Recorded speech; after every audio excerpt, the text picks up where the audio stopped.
상황심리역 지하철 추돌 사고로 200여 명이 부상을 했습니다. 국제언론감시기구가 발표하는 언론 자유 순위에서 우리나라 한국의 랭킹이 또 떨어졌습니다.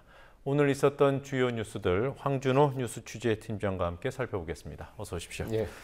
지하철 추돌 사고 소식부터 전해주실까요? 예, 오후 3시 32분쯤에 서울 지하철 2호선 상황심리역에서 잠실 방향으로 가는 열차가 앞에 멈춰서 있던 열차하고 추돌하는 그런 아찔한 사고가 일어났습니다. 승객 200명이 다친 것으로 잠정 집계됐고요. 2명이 쇄골골절, 뇌출혈 같은 중상을 입은 것으로 파악됐습니다. 150명 정도는 현재 입원한 상태입니다. 정수영 서울메트로 운영본부장은 진행 열차가 갑자기 정지 신호로 바뀌어서 후속 열차가 비상제동을 걸었지만 200m 안전거리를 확보하지 못해서 추돌한 것으로 보인다라고 설명했습니다. 그러니까 열차 간의 자동 안전거리 유지장치 200m를 유지하는 장치가 고장났을 가능성이 있고요. 또 아니면 기관사가 곡선 구간에서 정지 신호를 제대로 보지 못했을 가능성이 있습니다. 네, 저희 부상자 200명 이 사고 규모가 상당합니다. 예, 상당한 숫자인데요. 처음에는 원래 중상자가 없다고 했는데 점점 이런 숫자가 늘어나고 있습니다. 그리고 뒷열차 기관사 엄모 씨는 쇄골골절 때문에 국립의료원으로 이송돼서 수술을 받았습니다.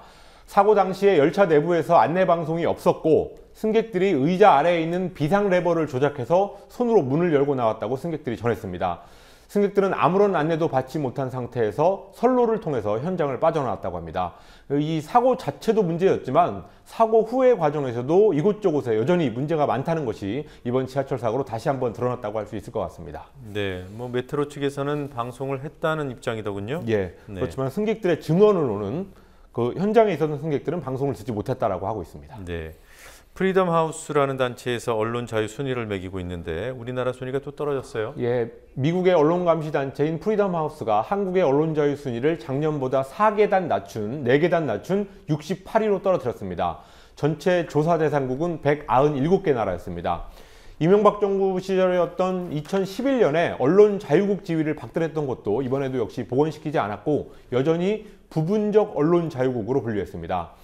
2011년에 언론자유국 지위를 박탈할 때 언론에 대한 검열이 있고 또 뉴스와 정보 콘텐츠에 대한 정부 영향력의 개입이 확대됐다 이렇게 평가를 했었는데 그 판단을 여전히 바꾸지 않고 있다는 뜻입니다. 영국의 파이낸셜 타임스가 5일 전에 이 프리덤 하우스의 부분적 언론 자유국 이 문제를 거론한 적이 있었습니다.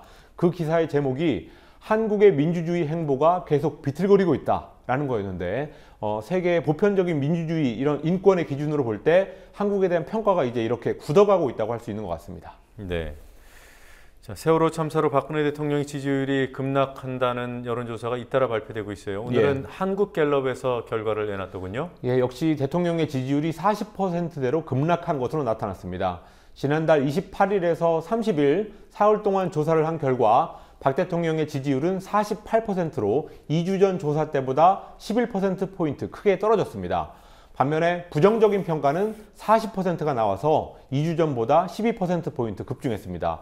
왜 부정적으로 평가하냐 이렇게 물었더니 세월호 사고 수습 미흡이 35%였고요. 리더십 부족과 책임 회피가 17%, 국정 운영이 원활하지 않다라는 게 13% 등 이렇게 세월호 참사에 대한 무능한 대응 이런 것들이 주된 이유로 꼽혔습니다. 네. 정당 지지율도 함께 조사되지 않았습니까? 예, 새누리당 지지율도 박 대통령과 함께 크게 떨어졌습니다. 새누리당은 직전 조사 때보다 6%포인트 빠진 39% 지지율을 기록했습니다. 새누리당 지지율이 30%대로 떨어진 것은 올 들어서 이번이 처음입니다. 그렇지만 새정치민주연합 야당의 지지율 역시 24%를 기록해서 직전 조사보다 1%포인트 하락했습니다. 민주연합에 대한 지지도는 3월 첫째 주 그러니까 합당을 발표했을 때 31%였는데 이번 조사 때까지 꾸준한 하락세를 보이고 있습니다. 종합적으로 말하면 박 대통령, 여당, 야당 모두 동반 하락한 셈입니다. 네. 자, 그 밖에 어떤 뉴스들 들어와 있습니까? 승객과 승무원 등 396명을 태우고 울릉도에서 독도로 가던 310톤급 여객선 돌피노가 엔진 고장으로 출항한 지 7시간여 만에 다시 회항했습니다.